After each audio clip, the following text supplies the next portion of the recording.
Hey, welcome to Heed the Call, an NFL podcast.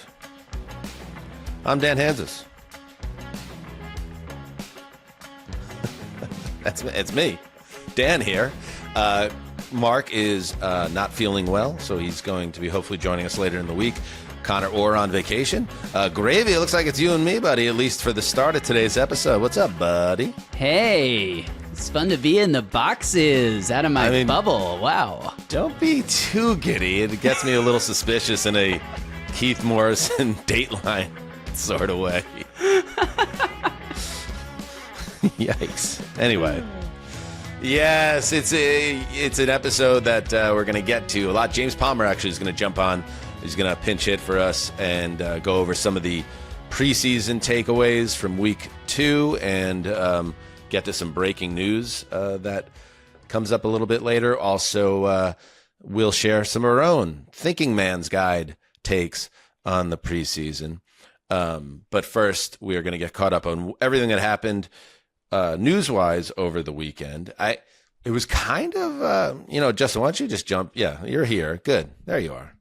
I'll help out. I know. We've just talked. You're very excited, but that's good. I need you today, buddy. And it was a weird, pretty wild weekend. It's a bummer that Mark is unable to join us just because pretty big Browns weekend. It was like 7 different news items, and we're going to get into everything about it. And an issue involving ownership and another team that is an uncomfortable one to discuss, certainly if you're in the Bay Area on this Monday. But yeah, I feel like the Browns won the weekend in terms of news attention, but as it is too often for the Cleveland Browns, it was for the wrong reasons. And that goes back to, of course, Deshaun Watson being named the starting quarterback. A lot of this happened in real time throughout the weekend, Justin. It happened fast where you got the poor performance, the press conference, the reaction from the coach, and then Monday's update that, first of all, the discourse on Sunday, but there's no way the Browns can let this guy still be the quarterback. And then the announcement in true Browns fashion on Monday that indeed Watson will be the week 1 starter over Shiyazh Sanders. A wild week in Browns land. Yeah, I mean, I almost wish they had waited to name him QB1 so that we could just do a reaction on how bad he's been, and then the press conference. And, he spoke, Monken spoke, Shador spoke about it too. It was just a whole lot of, oh my goodness. And then you have talk shows on people doing Sunday sports talk shows saying the Browns got to cut Deshaun Watson. Mark's texting us, they got to cut him tonight. He's tweeting about how they got to cut him right now. And then the next day he's named the starting quarterback. Yeah. And maybe we should connect some dots on Sessler not being here. This isn't the easiest Brown conversation that we've had on the show. Maybe not since they traded for Deshaun Watson in the first place.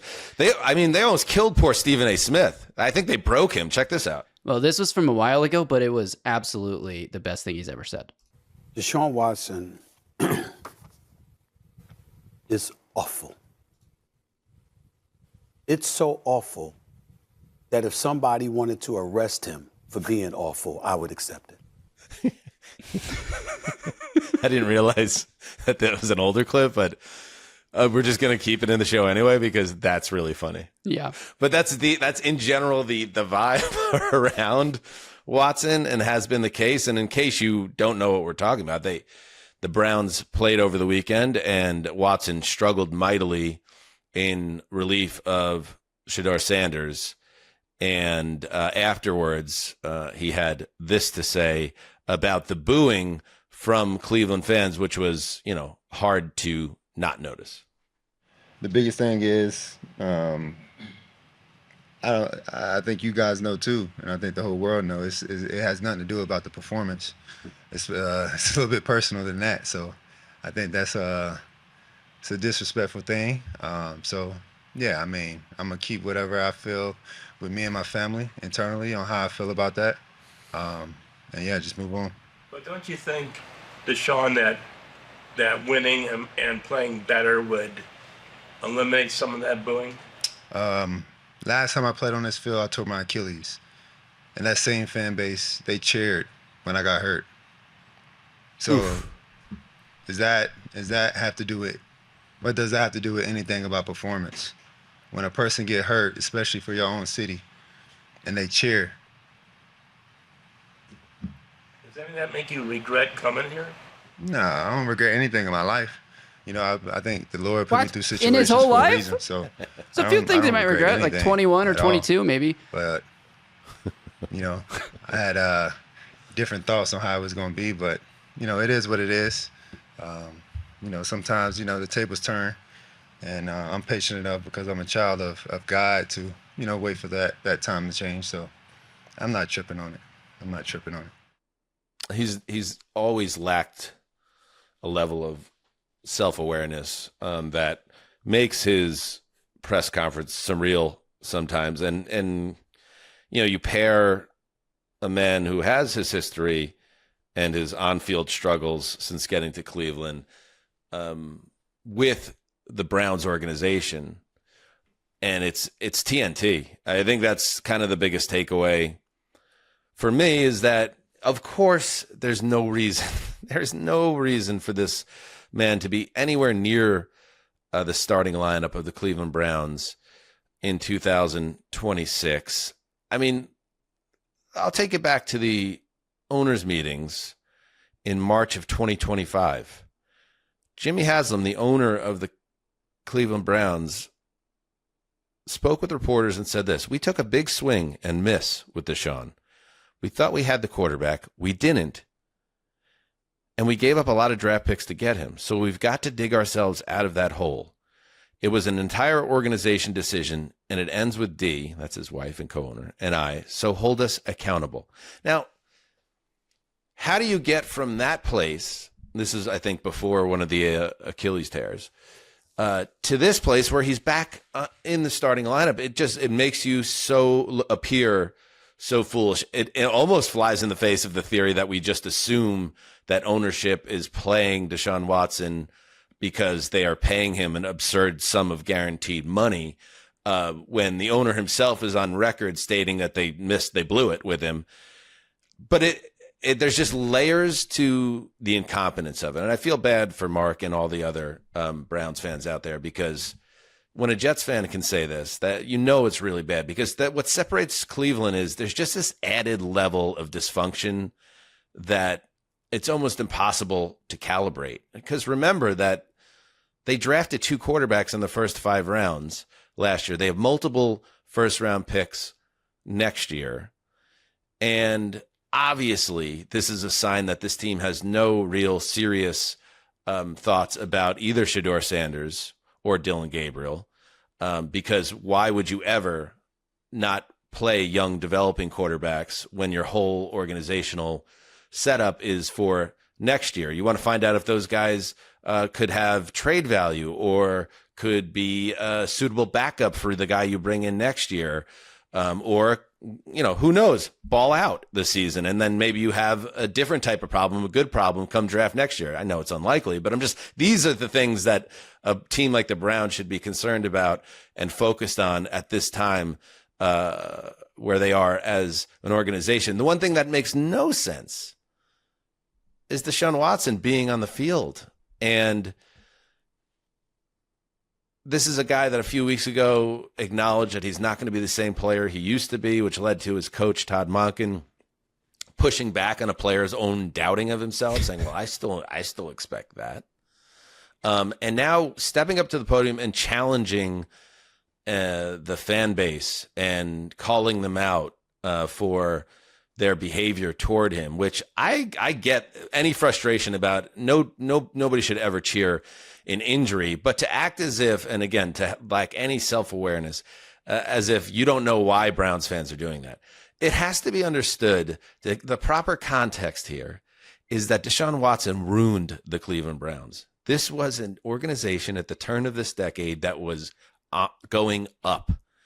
They had a great core of talent. They had Hall of Famers, future Hall of Famers in Myles Garrett, in Nick Chubb, who just retired because of a devastating knee injury a couple of years ago, that had a bright young mind in Kevin Stefanski, who would later win 2 Coach of the Year trophies for being able to lift the Browns. They had Baker Mayfield in the building Joe as a Thomas. Joe Thomas, Hall of Fame, another future Hall of Famer, left tackle. They had Baker, who wanted to be the guy to get the Browns over the hump, and they threw it all away for Deshaun Watson, who promptly ruined the organization. So every bit, as much as I don't want to be just another podcast piling on the Cleveland Browns today, it's impossible not to call it for what it is, which is a deeply dysfunctional organization making a completely nonsensical decision at the game's most important position, and then a quarterback who doesn't even have an awareness of how he is responsible for so much of the wreckage and carnage. And it's not just about his struggles on the field. It's about what happened off the field that a lot of people thought he wasn't properly, and he wasn't. He did not present himself as someone who truly understood his misdeeds and what he needed to do to make things right in the community. Here's Todd Monken. This is before Monken announced that Watson was the starter, reacting, as Justin said, this was all happening very quickly, to Watson's comments about the fans and the booing and the disrespect. Hey, how's it feel to get booed? I mean, it's a pretty easy question. It sucks. I don't want to get booed. It comes with the territory. You don't want to get booed? Let's play good football. Let's play good at quarterback. Let's play good on offense. Let's play good as a team. And then you don't have to worry about all that, because it can turn just like that. Win, play good football, and everybody will be fine. That's just part of it. I mean, so I told him, you good? We're good. Part of what we do. And here is Monken announcing who his week 1 starter is. And yeah, we don't know if this was his decision, but he's the guy that's on the sidelines, at least for this year. I mean, God bless Todd Monken and everything that's to come in the next 4 months. Deshaun is going to start against Jacksonville. Took in the full body of work over the course of off-season to training camp to the games, the joint practice, and ultimately felt like to start the season on the road, Deshaun gave us the best chance to move the ball and score points. I mean, that's really what it's about. And felt that way going in the last game, but wasn't sure. And after we talked as a staff and after we re-looked at everything, we're going to go that direction. And like you, I know you cut for us also some Shedeur Sanders. I don't need to hear from Shedeur Sanders because he is completely irrelevant in the NFL at this moment. Completely irrelevant. It does not matter, Gravy, what he has to say, because the Browns have told you what they think about him, which is he was a mistake of a 5th-round pick that they don't believe should even get a look in development to start this season. Now, we're going to see Shedeur Sanders at some point because Watson stinks. But again, you've kind of put the whole season off on a really foul note. I think there's 2 things. First of all, Deshaun Watson went 5 of 12 with an interception in the second half of a Week 2 preseason game against third stringers. And Monken is saying, well, we took a look at we weren't sure going into that game, but after that performance, he's the one that's the starter. Give me a break. The telling thing there is we got together with the staff. I mean, I'm speculating, but I don't think Todd Monken got his pick here. And even if he did, maybe he did, I think the other really telling, and I'm like reading super between the lines here, so I may be out of line, but at Jacksonville week 1, Deshaun gives us the best chance.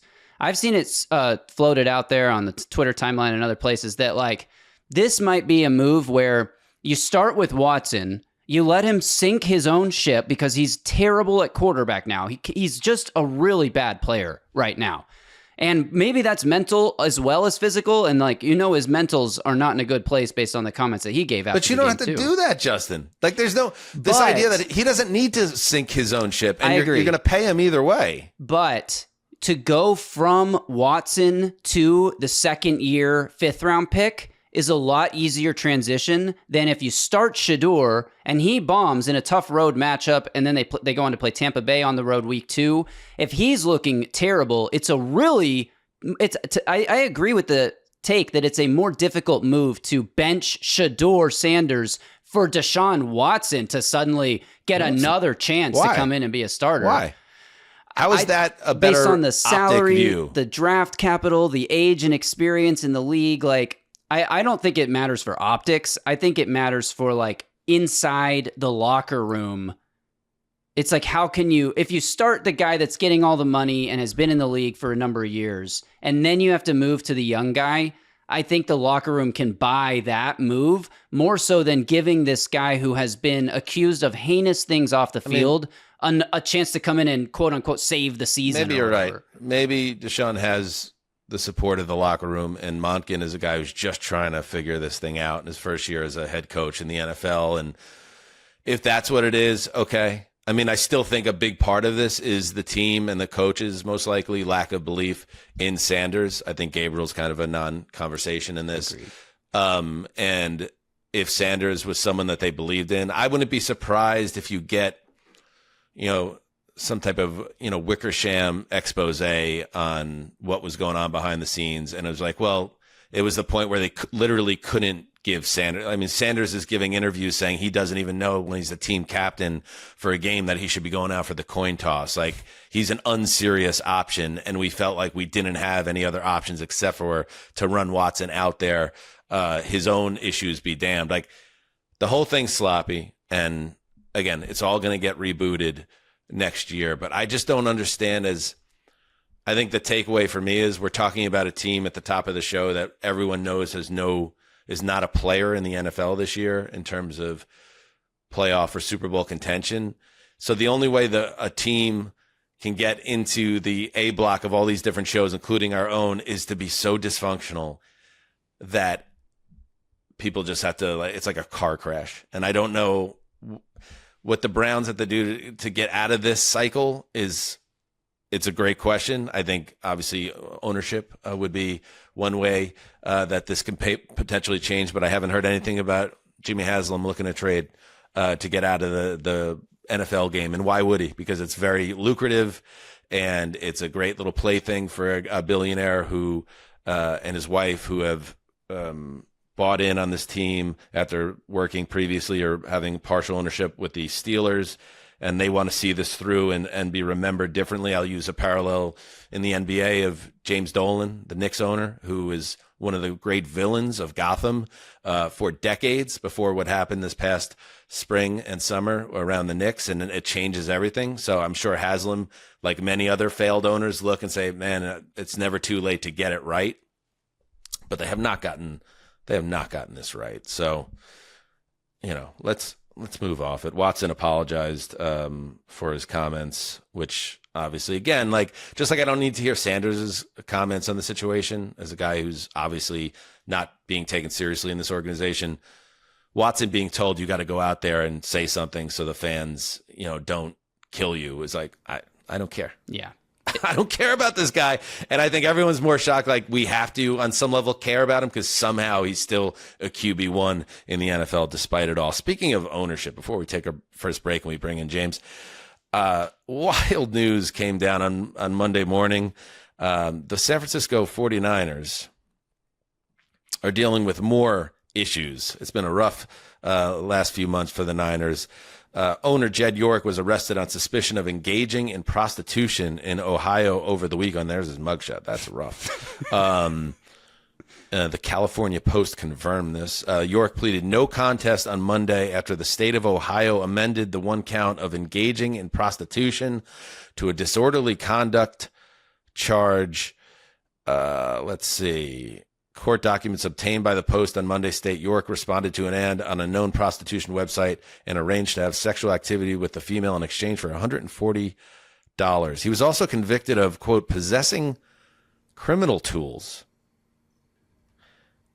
with a court filing also showing that York... Where's the dungeon drop? With a court filing also showing that York's attorney stated he completed an online course. So, I don't know, man. That's rough. It's a bad look. It's the owner. This is, of course, Robert Kraft had his own bust involving the sexual services. His own what? Industry. Who's what? He had his own what? Issues? You said. What did I say? Bust. Oh, no. See, I think we've got to throw you out of one more of those and we're throwing you out of the split screen, Justin. Criminal tools. I don't know what that is, no. But it's a rough look. I mean, he's a guy with a family and kids. It's just like, And the Niners like, no more. No more. In fact, we'll talk when we get James on. I want to talk about something positive around the Niners because there's just been a lot of negativity around them, and now you have a very embarrassing incident. There is, in terms of what it could mean. The Niners released a statement on Monday as this is a legal matter which has been resolved. We will not be providing any further comment at this time. It's easy to figure this out that York very quickly moved to get it taken care of on the legal side, and the Niners are not going to say anything. They just want to move past it. There could be a league discipline side of this that if we do hear about it, we'll let you know. But also, I don't remember the league coming down very hard on Robert Kraft after his massage parlor incident. So I think this is also a bad look for the league, of course. They're very disappointed, and they're going to want to make it go away as well. So it's a tough one for the Niners and another distraction for a team that is heading to Australia in a week, 2.5 weeks, to face the Rams. And as Mike Florio put it in his write-up, the York arrest will be the 600-pound kangaroo.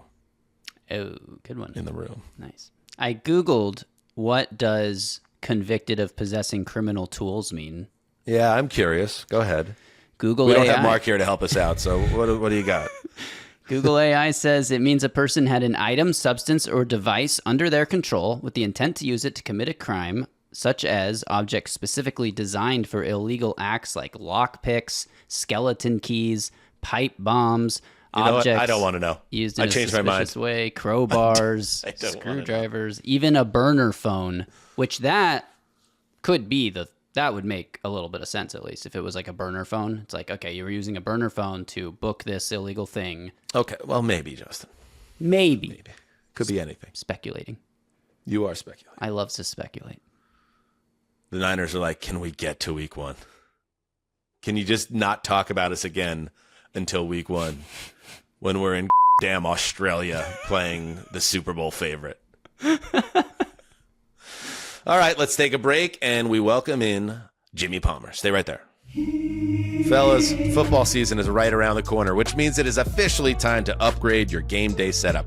I've been wearing the NFL by Chubby's collection lately, and I'm telling you, it completely elevates the whole experience. I threw on a pair of their team mesh shorts for Sunday football, and the comfort is unmatched. They're insanely soft, lightweight, and perfect for kicking back or firing up the grill. That's right. Plus, their collection includes everything from ultra stretchy, breathable polos to bold swim trunks repping your favorite team's logo with ultimate swagger. Whether you're tailgating in the parking lot or chest bumping your buddies after a massive touchdown, Chubby's gear guarantees you stand out and stay comfortable all day long. For a limited time, Chubby's is giving our viewers $20 off your full price purchase with our code HTC at chubbysshorts.com.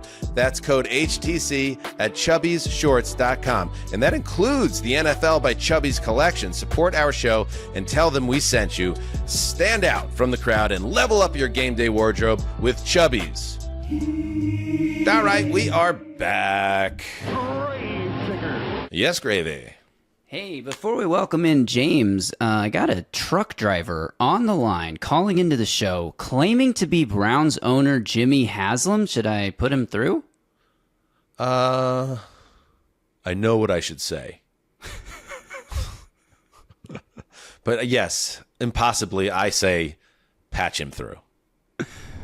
Mr. Haslam, you there? 10-4, yeah, I'm here. God, this is a beautiful country, ain't it? These long hauls never let me forget. Yeah, I think this is Mr. Haslam. Mr. Haslam, let's start there. I know you made your money in the trucking business, but I don't know if anyone was aware you actively drive the trucks as well. Yeah, helped clear them cognitive cobwebs for the old dog. Plus, that's one less hump I gotta pay for a job I can do myself. But, sir, I got a wife and kids. Don't care. Right now, I'm on my sunny side of a flip-flop hauling 600,000 pounds of toilet paper to New Orleans. Just doing what I can to help those people. Wow, I'm afraid to admit I didn't follow the news too closely this weekend. Was there a hurricane or like a state of emergency down there?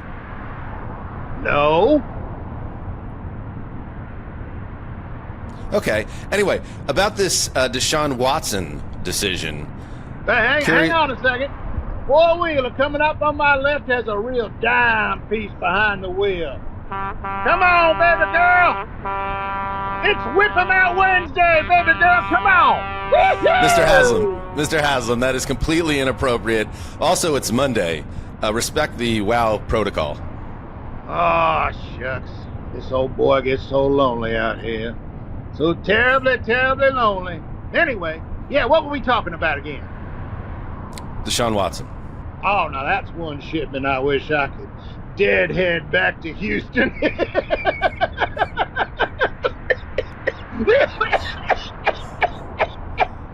Oh, God. Right. I think people are just confused about the logic. Last year, you publicly acknowledged that the Watson move didn't work out, but today your coach named him starting quarterback. That doesn't feel like a decision-making of a, functional organization. First of all, every move made by the Cleveland Browns goes through Big Papa Bear. The buck stops here. Secondly, that was completely Stefanski's decision. Wait. That sandbagging prick. He likes to get me. Mr. Haslam, you fired Kevin Stefanski in January. He's now the coach of the Falcons. Oh, so K-Dog went back to college, huh? Yeah, he's probably better off down there anyway. Jesus. Dadgummit! Smokey was hitting in the brush. Didn't see the sneaky sumbitch. All right, I'm going to put the hammer down and make a big old run for it. Eastbound and down, loading it up and tug it. All right. Hey, Zessler, call me later, baby. 10-4, over and out. Oh, boy. I guess we lost. Yeah, he's gone. That was weird. But you know what? Enough about the Browns. We need to get to week 2 of the preseason. We need to have a thinking man's guide to week 2 of the preseason. And I can't think of more of a thinking man than our old buddy, James Palmer. Welcome back, buddy.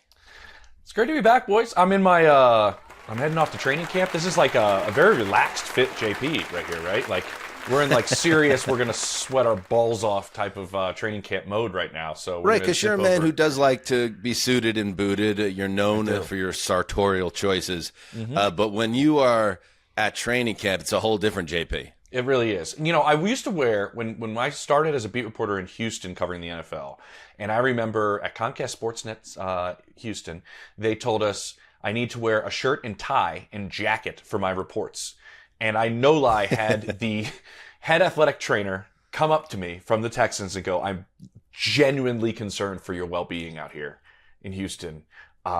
You may go down mid-practice. You cannot be in a shirt and tie. I'm just soaking through everything because I like to look good and those were the rules. But now, you get to camp now. It's toasty out there. Denver today is like 100 degrees. So I'm in a relaxed fit to go watch Bo Nix and the boys. And what, because we're all proud of you, James. This gig with Amazon is Thursday Night Football. Right? What should we be expecting? Are you going to be all over that telecast? Dude, look at this already. I'm not going to lie. Do you guys see a difference in the way James is glowing? It's not because I'm excited about the job. It's because of the lighting that Jeff Bezos has put in this studio at my house. They have spared no expense with all the lights that are around me right now. We'll be doing we'll be doing. And you went third person. Yeah, I know. You get on a streaming service, that's what happens, I think. We're going to do some of them down here from the studio. We're going to be on the road for some of them, too. But we're being joined in Carissa and Sherm and Tony and Fitz and Witt and part of that crew in pregame and halftime and post. Let's go. We're very excited. I'm very excited, too, because they made it clear to me, and I'm not entirely sure anybody else kind of figures this out, is there's no out time on the postgame show. It's a streaming service. They just go as long as they want to go. So we'll have some fun post game. Basically, you're on the air until Ryan Fitzpatrick's shirt is off. 100%. And only at that moment is it. That's when we start to start a timer of 20 more minutes are left. Yeah. Excited though. All right, let's get into the fake football that was played. Mm-hmm. We talked about the Browns at the top of the show and everything that's going on around Cleveland. They dominated, the league discourse over the weekend. I do want to ask you, though, one question, though, about while we're on the subject of the Browns, because this is, as an insider, I need to get your thoughts on this. Daquan Wright, waived by the Browns, set to join LSU. How do we start there before we get into the preseason games? This is a tight end. He has an agreement in place for the 2026 season to play for LSU if he clears waivers, his agents told Schefter on Sunday. Wright is believed to be the first player to have an agreement to return to playing college after signing with an NFL team as an undrafted free agent. Signed with the Eagles after the draft, claimed by the Browns earlier this month. This is crazy to me, James, and I think it's kind of crazy to Todd Monken, too. A little bit of a flex by Monken, who told the media over the weekend that he was wondering why the coach of LSU was trying to reach out to him. He didn't call him back, but it was about this. Ostensibly, that must be what the conversation was about. Is this really happening? Yeah, this is wild. Like, we're getting...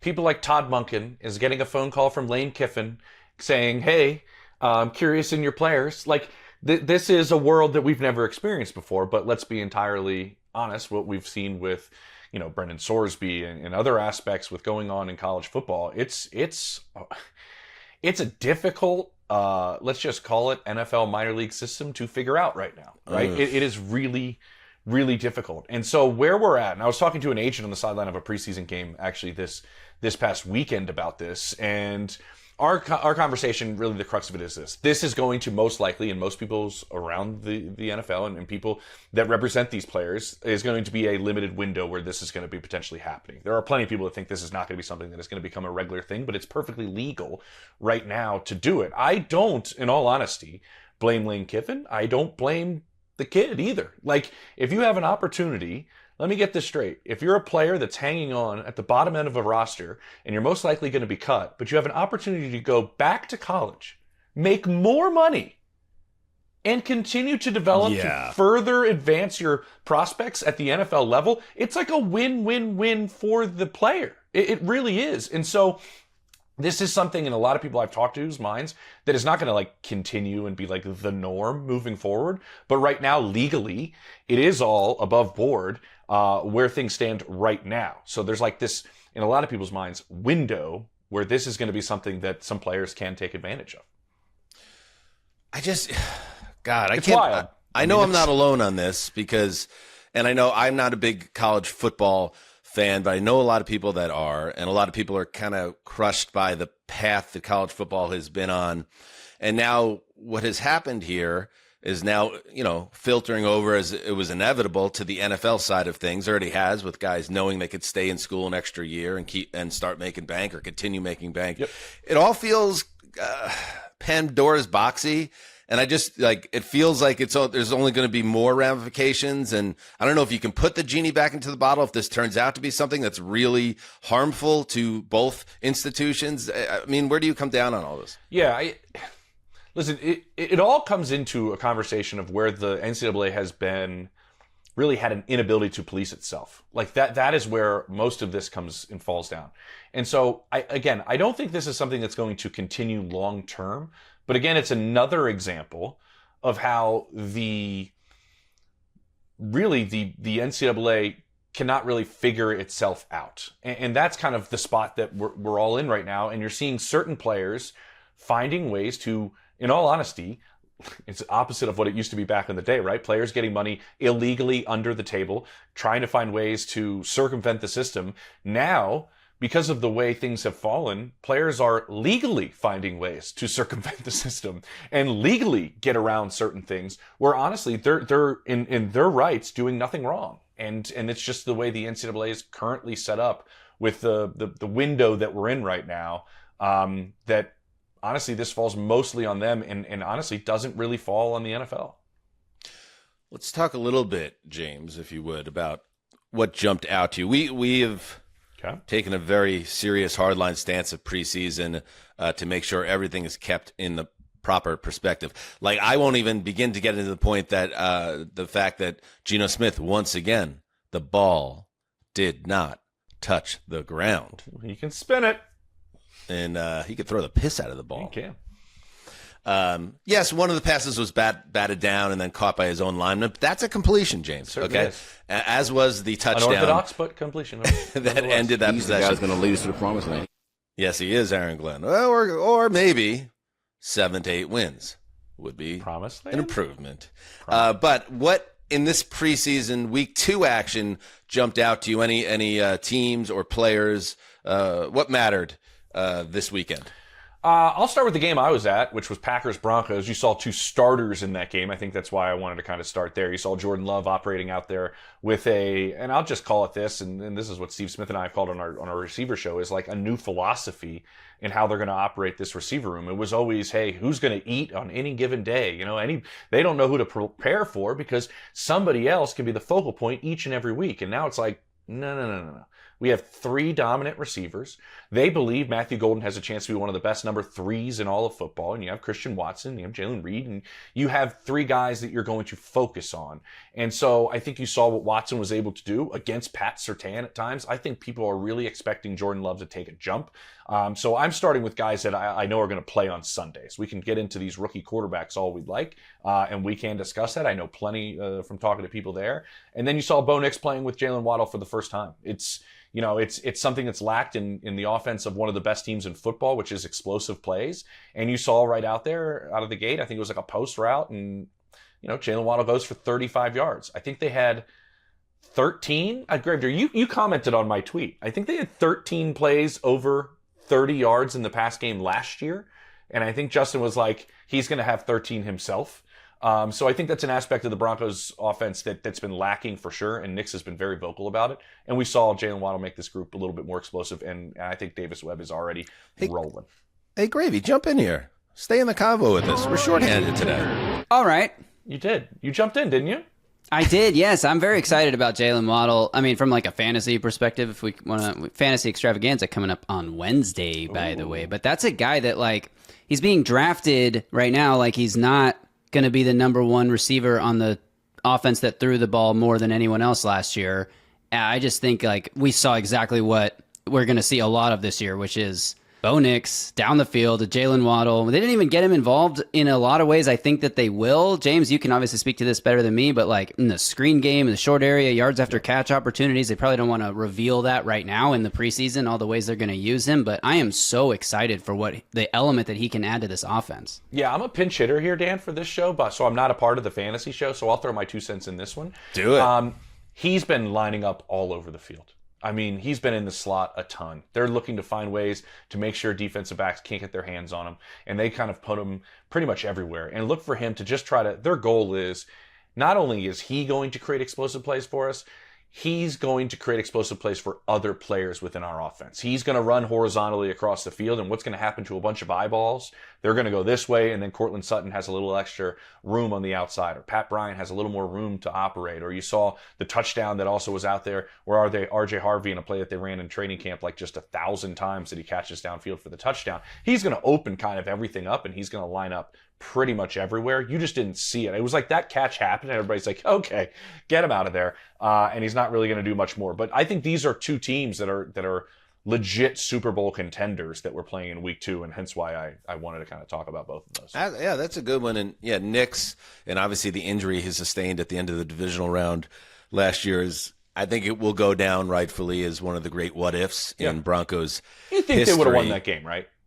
I think they are, yes, the representative in the Super Bowl. Now, are they going to beat Seattle? No, I don't know about that. I don't know about that either. But I just look at what the conditions were in the second half and how good he is with his feet. I mean, he's almost equally or better than Drake May is with carrying the football himself. He would have found a way to probably produce some sort of offense in the second half there. And that's actually when he's played his best, honestly, his third, fourth quarter in his career so far. So I do think they would have represented. I saw him up on the podium recently, by the way. Yeah. That scar on the ankle is, whew.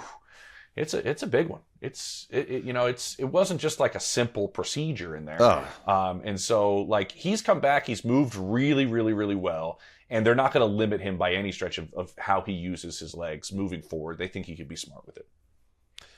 Yeah, you think the storylines and how champions are built. There's usually on the way up, that crushing setback that then you need to kind of learn from, process, and achieve your ultimate goal. And yeah, for Denver last year, the way that played out, and then Stidham unable to make the plays in that miserable weather, and then watching a Patriots team get manhandled in the Super Bowl, it had to hurt. And it's something I imagine is going to motivate that team all season long. You know, what matters, like the thinking man's guide to the preseason, there are guys that will, his first game, he made a couple plays, and we've heard some things at camp.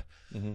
Then there's guys that have been playing great all camp and through the offseason program, and then put together a second big preseason game, and then it's like, okay, this is officially feels like it's going to be a thing. Deshaun Stribling, the hype around the Niners rookie second rounder, he continues to make plays, and I think, and you know, at the top of the show we talked about what happened over the weekend with ownership and just a lot of bad news around the Niners and injuries and all sorts of distractions, obviously, also in their wide receiver room. I feel like Stribling represents in a lot of ways exactly what San Francisco fans need at this moment. Just something to get excited about, to grab hold onto and say, okay, you know, not only there are a lot of negative things around us, but there's still plenty of positive things at the same time where George Kittle took a step closer to returning to action. Yeah, and CMC, you know, it was just tightness. It wasn't contract tightness. It was just, you know, they're managing him the best they can. If you look at him, he was like a top 10 wide receiver in football this past season. So they use him in so many different ways. They want to make sure CMC's ready for the start of the season. Kittle's a step closer. But with you lose Ricky Pearsall, and who was really that route running type of player that just fits exactly what Kyle loves to do. And now I think, in my opinion, you take a player in Stribling who a lot of people thought they overdrafted.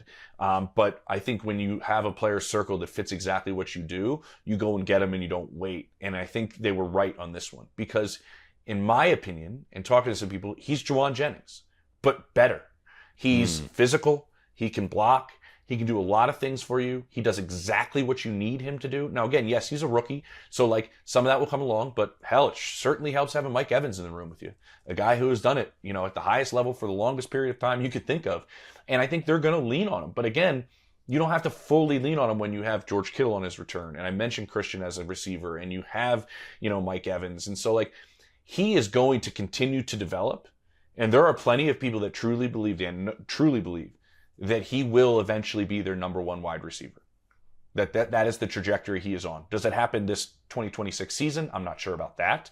But there are so many things that fit with what he does that Kyle loves to do. It's a really, really, really strong indication of what they're going to do using him moving forward. Gravy, you got something?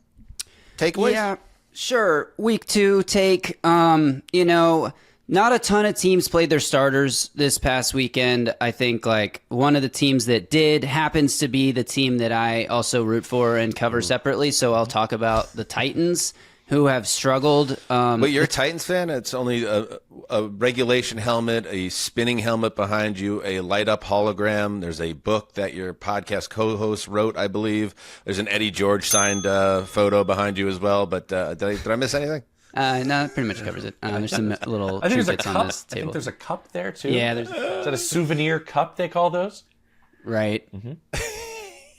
I'm sorry to distract you, Justin. Nice setup. Go on. So the Titans are 2-0 in the preseason, which obviously doesn't matter at all. But the fan base is like the sky is falling for the Titans fan base right now because they have not looked very particularly good through 2 games. The first team defense got worked by Curtis Rourke of the San Francisco 49ers in the first game. I believe he's a Canadian.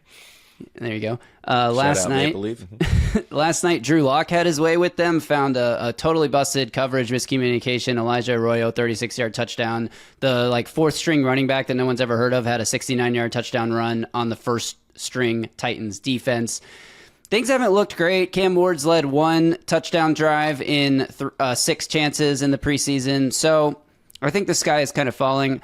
I just wanted to bring it up to say, like, the Titans were bad last year. The Titans still are a talent-deficient football team, and in the preseason, when you're not scheming things, you're kind of just relying on talent to go win a matchup, and, like, the Titans don't have a lot of those guys yet. I think the season's going to look a little better than the preseason has, but I also think we are seeing what you expect to see from like a 5-7 win team in the preseason, and it hasn't looked great. And I'm wondering if Cam Ward is recalibrating the guy. expectations in real time. It's not- Remember, it's just the preseason, Yeah. James. Is he right to be scared that his thoughts of the Titans is making a miracle run this year or maybe unfounded back in March? I've looked at the division. I mean, yeah, like it's. I would say this: you're trying to figure out if Cam Ward's the guy. Like, if he is the dude. And I think Wan'Dale Robinson is going to be a go-to for him, for sure, because he wins early. I think with the protection that Cam's going to have, I think you're going to have to find guys that win early and win quick, Justin, honestly.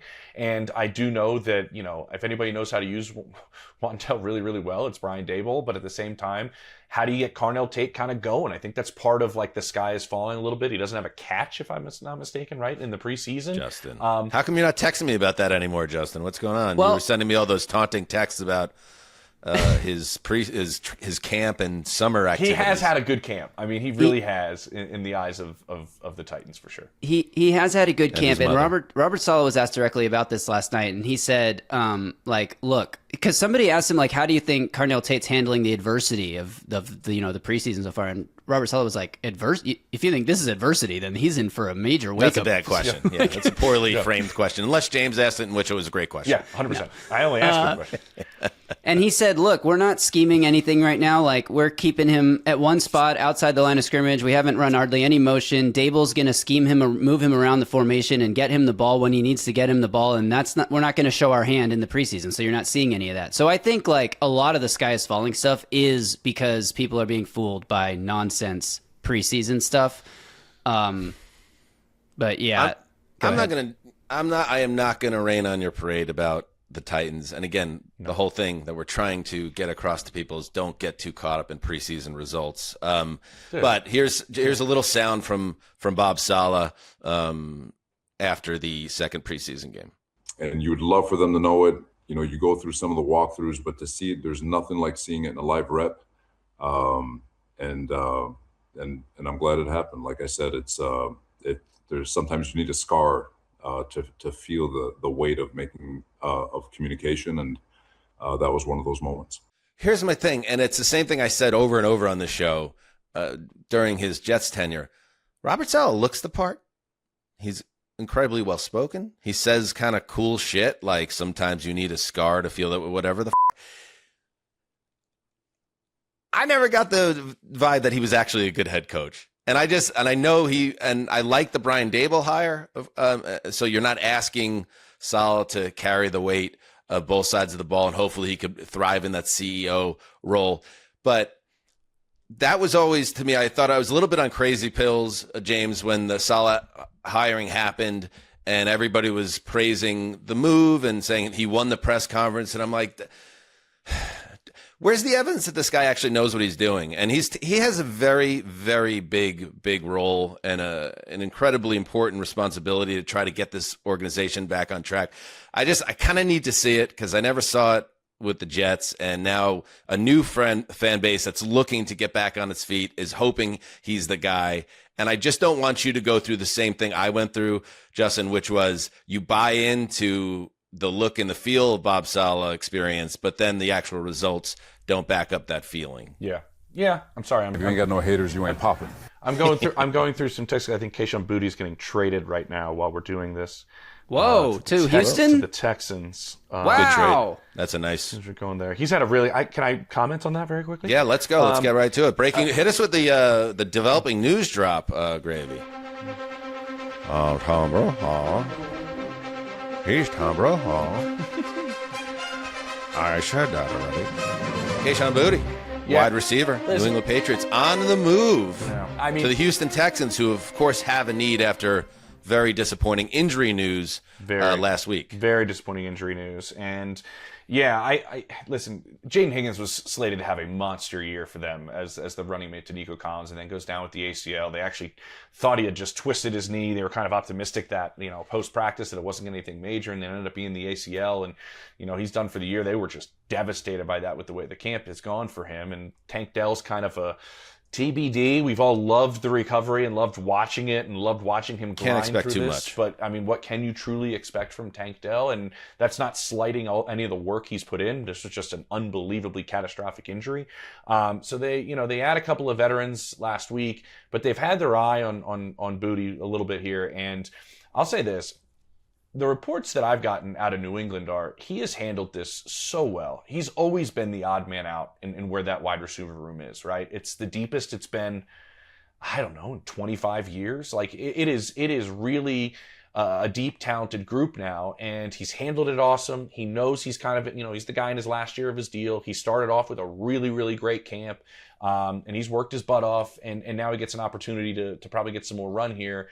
They were really kind of shopping Booty around the draft, but didn't really get any takers, to my understanding, like worth really, really entertaining all that much. But there's a really good relationship between Nick Caserio and the Patriots still, and the folks that are there. So able to hammer something out here, and I think he gets an opportunity to contribute to a room that on a team that also has a playoff run in as a very realistic aspiration for them. So he gets an opportunity to go out there and do it. I just like that he didn't sit there and pout in New England. Like I was told, like he knew his time was limited, and he kind of went out and was like, well, I'm just going to put great tape out there for the other 31 teams and see if something ends up happening. And now it does.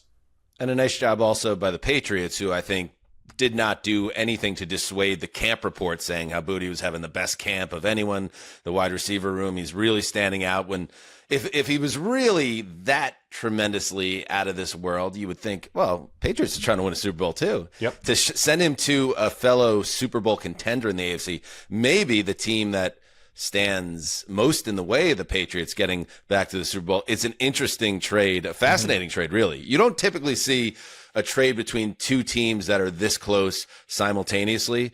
But obviously New England has a need in their secondary, which they plug here, and they get a draft pick. We don't know what draft pick that is. It's Pelissero. It looks like he has this. I don't think I've ever seen the Ringer cited as breaking news. And yet seeing here a little we more are from Tommy P. Yeah. Yeah. So this is we're just getting this in real time. So we'll learn a little bit more about the trade, but I love the move for the Texans because that's a team that knows this is the year to go for it. You have the conundrum with CJ Stroud, and here's what you don't want. You do not want this year to end up like, well, Hutchinson injury put us behind the eight ball, and and then you learn maybe Nico Collins is banged up, and you're like, we never really gave him a chance with the right surrounding talent. It's like, no. Do everything you can to surround Stroud, see how they can play the guitar on offense this year, and then no regrets, and hopefully you end up playing here in Los Angeles the last game of the season, and then you could figure out your quarterback room. You almost had to make a move after that injury, and they did. So good job acting aggressive by Houston. Yeah, I think so. Honestly, I would look at it like this. I think the Texans, Dan, are like the reverse Dallas Cowboys. Let's look at the two teams in the state. The Cowboys have, in my opinion, a very strong opportunity to have the best offense in football, and could lead the NFL offensively this year. And they just need Christian Parker to come in, the new defense coordinator, and have this group be middle of the road on defense. The Texans are the exact opposite. They're the best defense in football. And it may not, honestly, when we start playing games, be close. There's some other really good defenses for sure. But this group is not only just ultra talented, it's deep as well. And on all three levels, they're really, really good. If CJ Stroud can protect the football like we saw his rookie year, they can run the football better, which is something that they just haven't been able to do. They're in year 2 with a new offensive coordinator, so Nick Kelly and him should start to be a little bit more on the same playing field.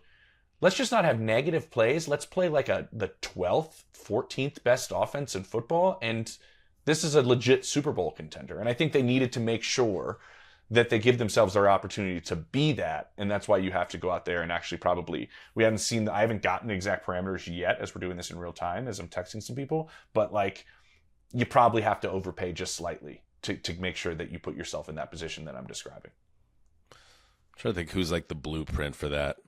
And I just, as a total guess, I said, 2000 Baltimore Ravens. Obviously, historic defense that they had. I mean, Denver was that in 2015. Peyton Manning was just an offensive operator. He was a game manager. That's true. Peyton Manning in 2015. So you look at the 2015 Broncos, the 2000 Ravens were 14th in scoring, 16th in total yards out of 31 teams, right smack in the middle. And if the Texans can do that, if the defense stays healthy, they can absolutely win a ton of games, including in the biggest stage of the season. Before you go, James, is there anything else you wanted to throw out there that jumped out to you this weekend? If not, I know you got to get to Broncos camp, and we appreciate you jumping in on short notice. Yeah, no, I'm trying to think. I'm looking at your rundown here at some of the things on here. I was told, like, when the Ashton Jeanty injury happened, I was told to, like, hey, pump the brakes here, because everybody was like, they were all on a knee. A singular prayer was told. The music was turned off, and, like, it was like he was, like, shot mid-practice, and, like, it's a sprained ankle. Like, that is the epitome of training camp. It's to let everybody, like, behind baseball a little bit. You're oftentimes not allowed to report a lot of specifics during camp, but it's the only time you're able to watch all of practice. So a lot of reporters, I don't want to throw anybody on the bus, but they're, like, trying to say things without saying them, and they're trying to do this. But, like, let's get all the information before we start really, like, you know, going nuts. The same thing I said with Higgins. Like, it was almost like, no, his knee's going to be fine. Well, it wasn't. Good thing I didn't report. Oh, don't worry, it's just twisted. So it is like a little, like, let's pause during the excitement of the only period of time where we're able to watch all the practice. Yeah, the thing I want to know is, like, Jeremiah Love in Arizona in his first preseason game goes down with an ankle injury. It's like, okay, it's like high ankle, and it's like, ooh, the high ankle is the thing you got to watch out for. Is there any indications that he's dealing with that, Jeanty? I don't know that they don't know the specific. Like, they know the specifics. They haven't really released the specifics on it. Because the point that I'm also making is they don't need to reveal anything. It's really up to the coaches at this point in training camp on how much information they want to disclose.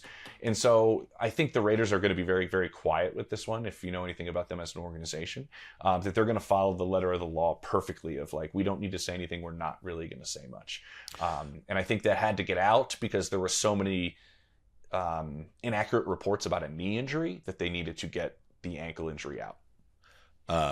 James, you've said it all. Where can people find you during this exciting moment in your career?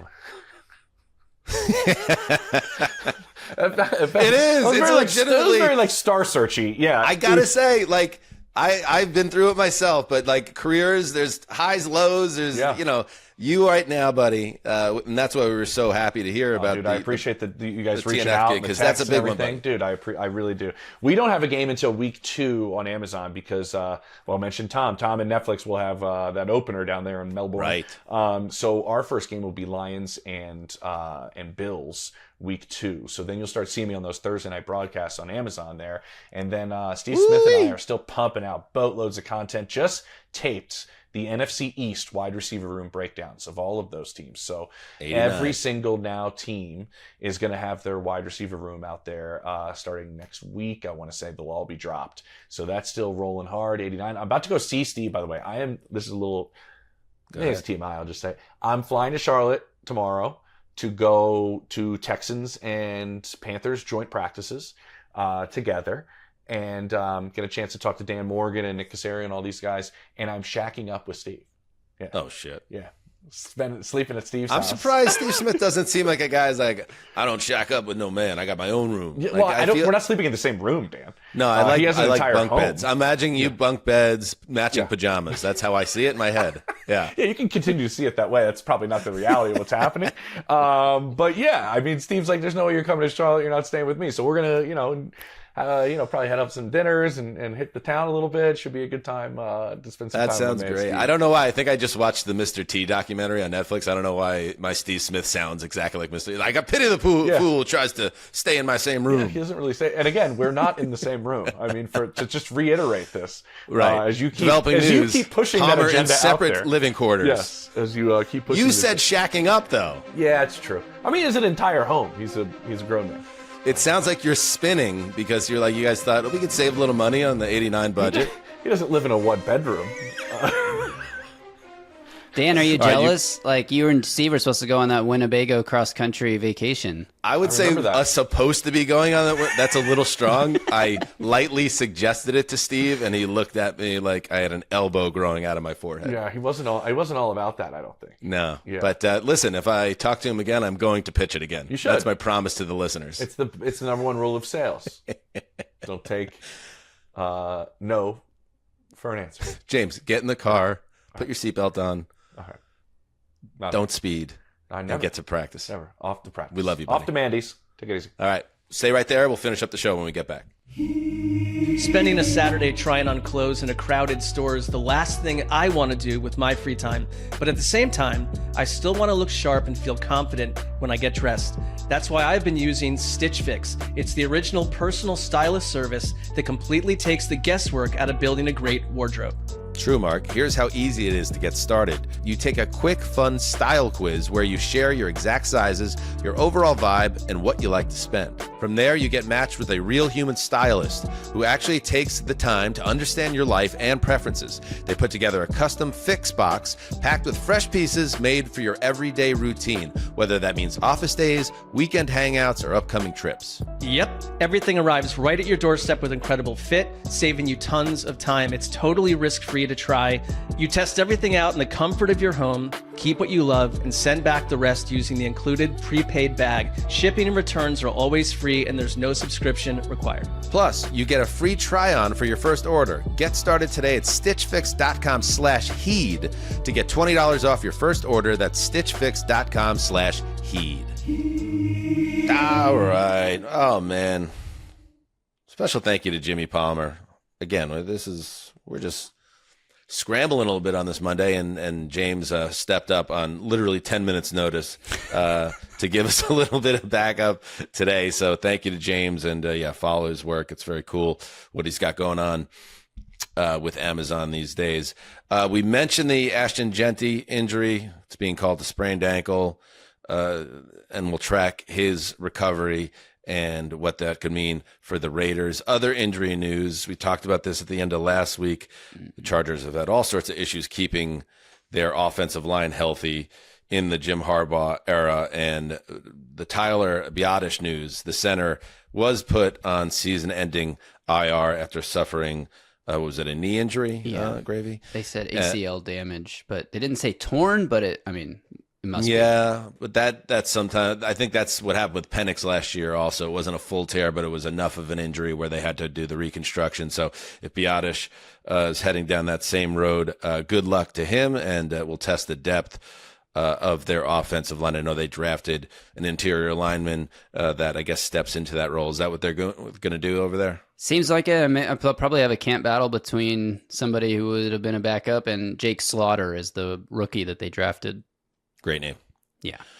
In other injury news, Seahawks second-round pick Bud Clark, he was set up to have it look like a nice role in Seattle's defense this season. He broke his ankle during the weekend in the Seattle's game. Coach Mike McDonald told reporters he's out several months, so they're going to hope to get him back in the back end of the season. Seattle also lost wide receiver Jake Bobo for the season with a knee injury during their joint practice with the Titans. That stinks as well. Bobo has battled injuries in his career, and now more injuries. Let's see. What else happened? Things that just jumped out to me before we get out of here. I loved this Brian Schottenheimer tee up in the Cowboys locker room after their preseason win with, let's see if I get this one right,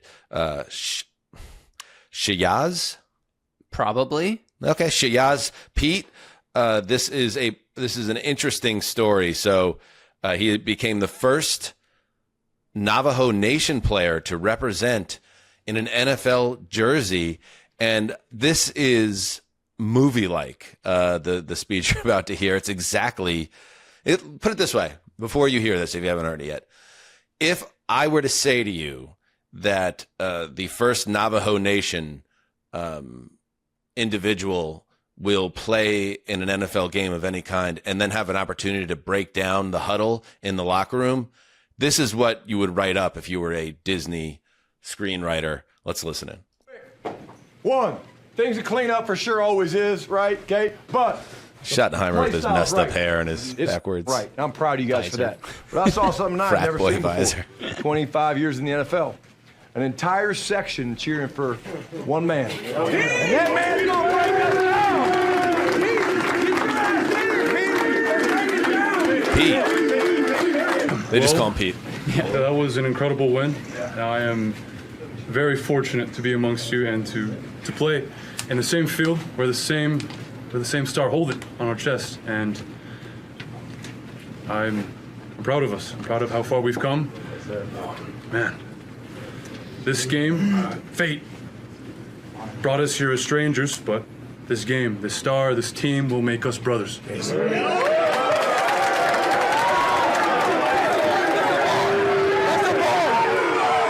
good. I got chills.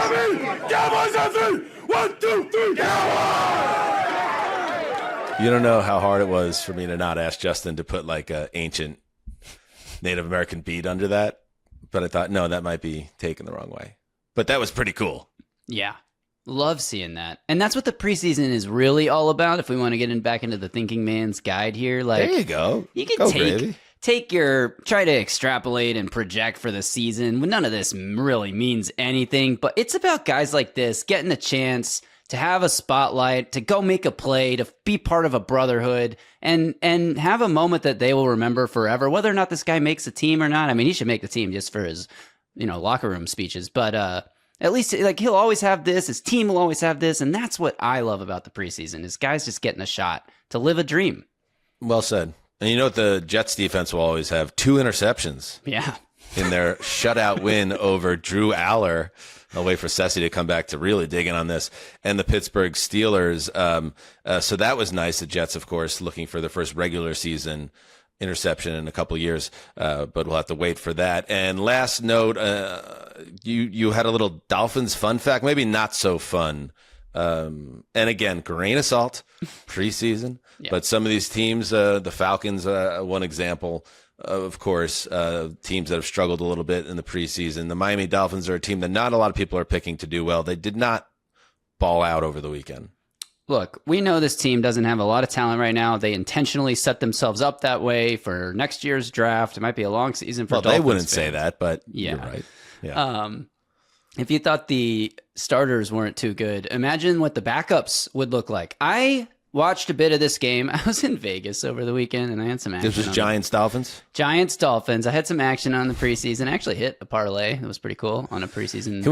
Can we throw up the photo of you walking around in your psych word t-shirt playing at the slots? This is actually me making the bet at the kiosk, and Jessica snapped this stupid Unbelievable. picture. Jessica sent it to us, the shot of Justin just like, as you can see here, wearing the Psych Ward t-shirt, just trying to get that brand out there, even though it's not his brand and he's not making any money off it.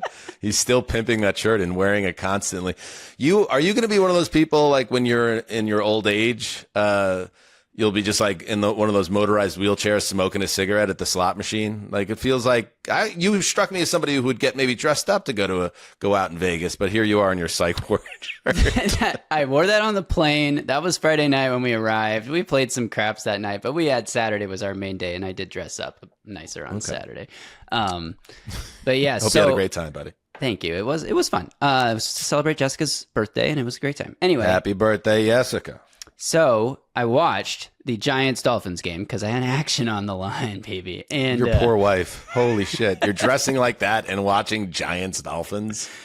So Jameis Winston and the Giants backups had their way with what I would potentially dub as the worst roster of players I've ever seen in my lifetime take a football field, preseason or otherwise. The Dolphins, as a team, finished the game with 59 penalty yards, 52 passing yards, and 50 rushing yards. So their leading yardage category was penalties. They were absolutely pummeled by the Giants backups. I think, like, if anybody gets hurt for the Dolphins, they don't have good starters, and they have even worse depth, obviously, but their depth is maybe the worst in the NFL right now.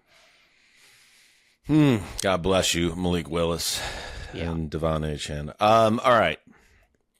That's it. We'll see a little down the road. Hopefully we get Ceci back before too long. Connor's back next week. So Gravy and I will hold it down with some different guests and figure it out. But thank you to everybody for your support. Check out the Patreon where we have the latest Friday Fun Show. Also, when do we got our throwback podcast going up? Tomorrow. Yes, Throwback Podcast, a history of the Strokes, the great New York City indie rock band, with specific focus on their post Is This It? Room on Fire era. Bob and I, longtime fans, forever fans of that band, and we have a lot of fun talking about the Strokes. So check that out if you're into that sort of thing, or maybe if you're not, just check it out anyway. And all the other offerings over on patreon.com/heed the call. All right, until next time, do what you must. Heed the call.